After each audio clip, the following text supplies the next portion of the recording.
দৃশা, তোমার পরীক্ষার রেজাল্ট খুব ভালো হয়েছে, তোমার মাকে বলবে টিউশনের ফিসটা দিয়ে দিতে। যাও ওখান বাড়িতে। কি হয়েছে দৃশা? যখন ওর মায়ের কথা বলি তখনই মুখটা অন্ধকার করে। কিছু তো ব্যাপার একটা আছে, বেশি কথাও বলে না, আমাকে দেখতে হবে ওর পিছু পিছু গিয়ে।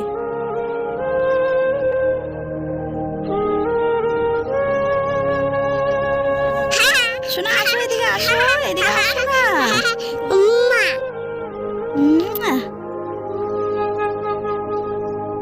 মা, তুমি আমাকে যে কেন গেলে?